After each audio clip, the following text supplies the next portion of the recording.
Yesu asifiwe. Ninaitwa Askofu Philipo Mafuja Magwano wa Africa Inland Church Tanzania, Dayosisi ya Pwani. Ninamshukuru Mungu kwa kuniwezesha mimi na mke wangu kufika hapa Geita kwa ajili ya tukio muhimu sana kwa sisi viongozi wa kanisa, yaani Faraga ya Maaskofu, ambayo ilianza tarehe 13, tutaendelea hadi tarehe 17. Faraga hii inatukutanisha sisi viongozi wa kanisa ambao ni waangalizi wa kanisa katika dhehebu letu kwa nchi ya Tanzania. Mimi ninaangalia kanisa katika mikoa 6 na nchi ya Zanzibar, kwa maana ya kwamba mkoa wa Morogoro, Tanga, Pwani, Dar es Salaam, Lindi, Mtwara na wilaya moja ya Tunduru katika mkoa wa Ruvuma, pamoja na Zanzibar, sehemu za Unguja. Kwa hivyo tunamshukuru sana Mungu.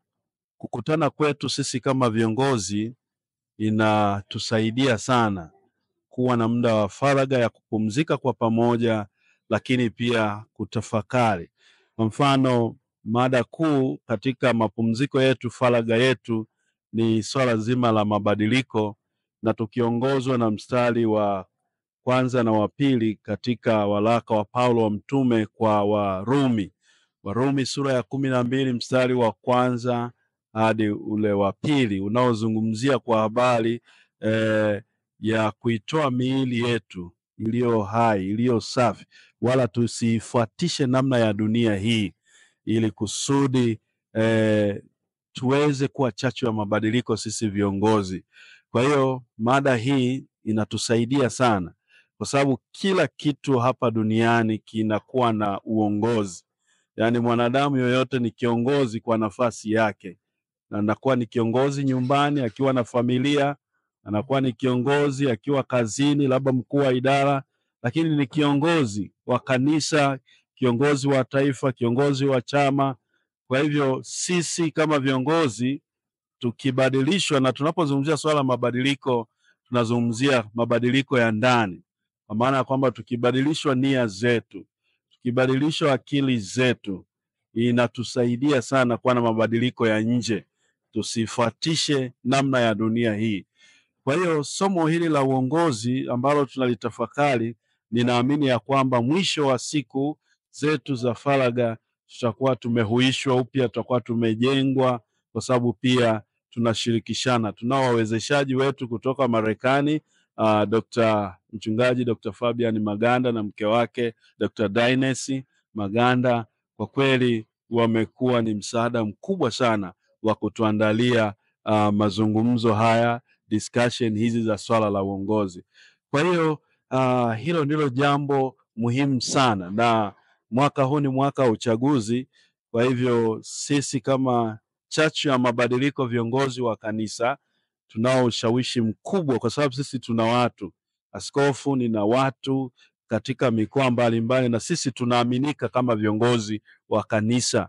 Waumini wangu wananiamini. Kwa hiyo tukiwa na mapenzi mema ya nchi hii, sisi viongozi wa dini tunaweza tukaleta mchango mkubwa sana wa kuhamasisha wananchi kushiriki vyema katika uchaguzi, kuwapata viongozi ambao watakuwa ni msaada kwa taifa letu na kwa ajili ya maendeleo ya taifa letu.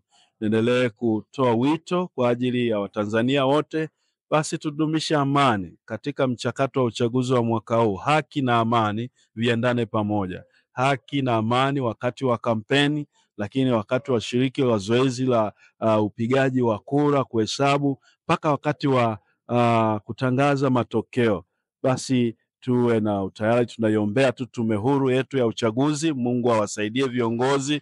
Tunaliombea jeshi la polisi katika kusimamia usalama wa wananchi, lakini pia tunaombea vyombo vya habari ambavyo vina nafasi kubwa sana ya kueneza habari.